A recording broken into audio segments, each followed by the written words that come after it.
kasih karena telah mengklik video ini.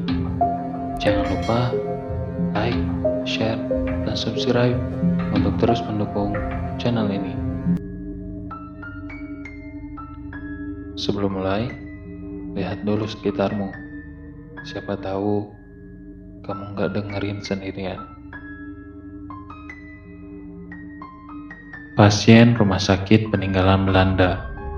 Jono tergopoh-gopoh mengayuh becaknya yang membawa seorang ibu hamil yang bernama Suti.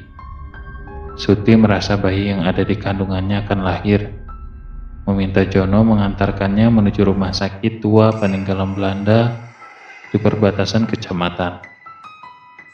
Jono sebenarnya keberatan oleh desas-desus cerita angker yang didengarnya tentang rumah sakit tersebut. Namun karena melihat Suti kesakitan dan segera mau melahirkan, Jono pun mengantarkan Suti. Dan tidak sampai 15 menit, Jono dan Suti tiba di lobi rumah sakit itu. Sesegera, Suti ditolong oleh perawat bersama satpam dan langsung dibawanya ke ruang ICU.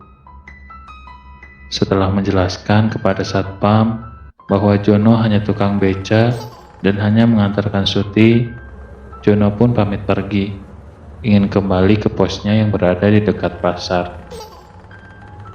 Satpam pun mengizinkan, dan ketika sambil menonton becanya sampai ke jalan raya, sesekali Jono masih menoleh ke belakang untuk memastikan keangkeran tersebut.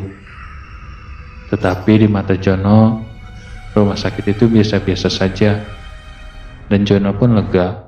Suti dapat melahirkan dengan baik meski dia tidak dibayar.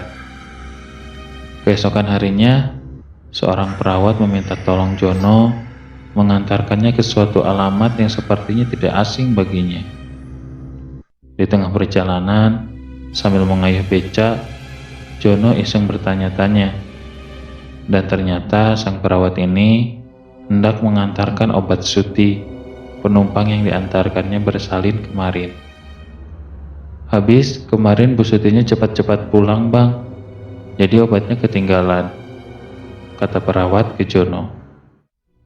Sesampai di rumah tujuan, sang perawat meminta Jono untuk menunggunya. Nanti sekalian anterin saya balik ke rumah sakit bang, kata perawat. Perawat pun mengetuk pintu dan keluarlah seorang laki-laki seumuran Jono. Ada apa ya mbak? Tanya laki-laki itu ke perawat. Perawat pun menjelaskan bahwa dia mau mengantarkan obat persalinan pasien atas nama Suti, dan dia meninggalkan alamat di rumah itu. Oh, istri saya memang Suti namanya, dan hamil, tapi dia sudah meninggal sebulan yang lalu. Kecelakaan ketika naik becak dari pasar, kata lelaki itu. Sang perawat bingung, dan tangannya yang sedang memegang obat gemetar dan dingin menyadari pasien yang ditolongnya kemarin itu adalah hantu yang waktunya melahirkan. Terlebih ketika dia menoleh ke arah beca yang tadi dinaikinya, beca tersebut lenyap, hilang entah kemana bersama Jono. Setelah diceritakan lebih lanjut, tidak lain ternyata Jono dan Suti adalah korban meninggal kecelakaan yang dimaksud suami Suti itu.